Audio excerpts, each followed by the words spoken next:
This is windowpartscenter.com, and today we're going to show you how to retrofit replace the discontinued 516 handle set with either the 522 or the S3006, depending on the patio door you have.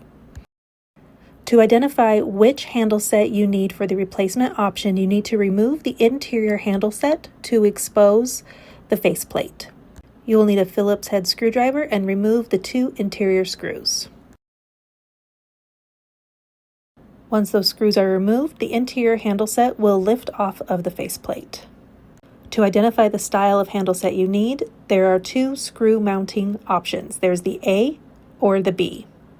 So if we go back to our example door, our screw holes are mounted in the A option, usually associated with herd doors. We have a screw mounting hole here and here, which means you need the 522 handle set for your replacement option. Your handle should look like this on the interior.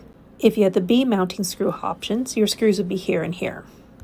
The B option, then you would need the S3006 handle set. Usually the old handle set will look more like this. The difference between the two options is the latch placement. The 522 is considered an offset latch, where the S3006 is considered a center latch. So it all depends on how your patio door was mortised out and where the mounting screw holes are. And that usually corresponded with the A screw hole placement or the B screw hole placement. Those line up to where your latch is and which handle set will work on your patio door without having to retrofit it. Now to remove the exterior handle, we need to remove these three mounting screws. Removing these screws will remove the faceplate and the exterior handle set. Remember to hold on to the exterior handle set so it doesn't fall off. Depending on your door panel thickness, your door may have a shim. Herd doors, H-U-R-D, usually had a shim that looked like this. Now we need to identify your mortise lock box and which one you need. The mortise lock box is located inside the door, and there are two mounting screws. To remove the mortise lock box, you need to have the handle set completely removed. Then you can use a Phillips screwdriver to remove those two mounting screws. Once the screws are removed, then your mortise lock box will come out of the pocket of your door. Here's an example of one of the mortise lock boxes out of the three known you could have. All of them will have a 90-degree cylinder because that is what the old style 516 handle set used. Your replacement handle uses a 45-degree cylinder, so you need to replace the mortise lock box.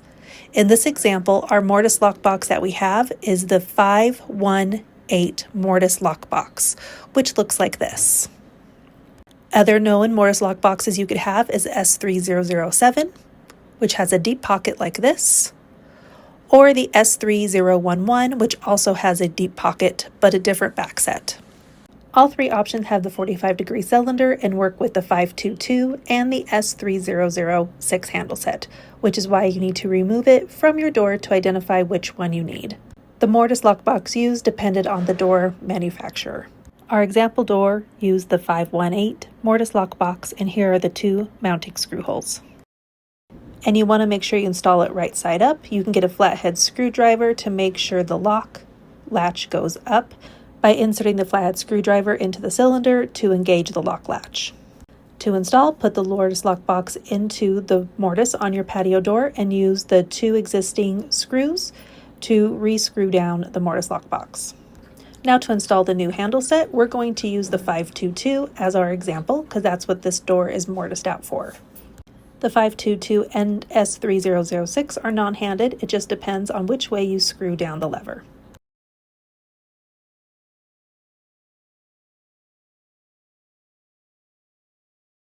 Once the lever is installed, now we can install on the patio door. We're looking at the inside of our patio door, so this is the inside handle, faceplate, and lever. The thumb latch inserts into the 45-degree cylinder, and then your two mounting screw holes will line up.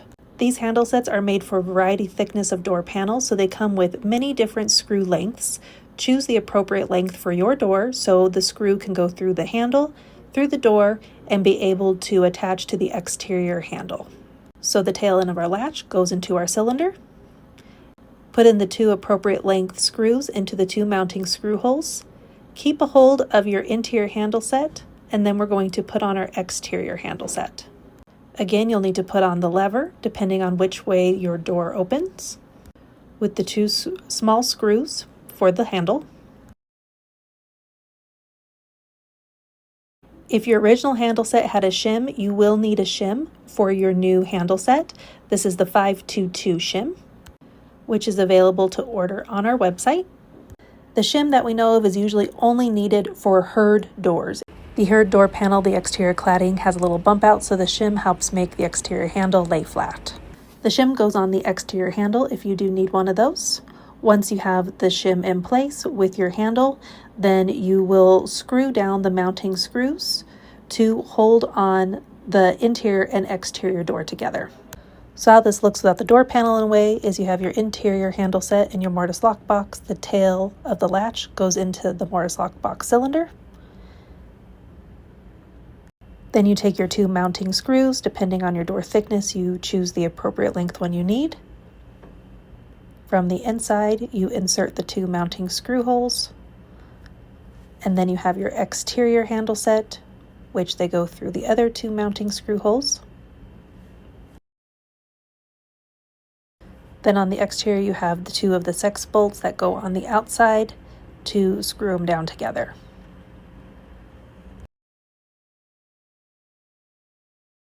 So once installed, the outside will look like this, and the inside will look like this.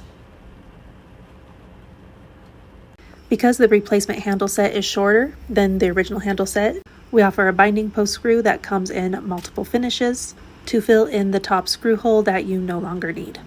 As the new handle set is shorter, there will be some stain or paint touch-up you will need to do as well. The 522 and S3006 come in a non-keyed, so you can unlock and lock the door only from the inside of your home. There is a keyed version, so you can unlock the door on the inside, or with two keys you can unlock or lock the door from your exterior. We also have a dummy version available in most of the finishes. This is for a 4-wide patio door that has a secondary door panel. If you purchase the keyed version, there are a few extra steps to the installation. The directions we do have on our website, but you do have to break off the tail end for the lock latch for your door thickness.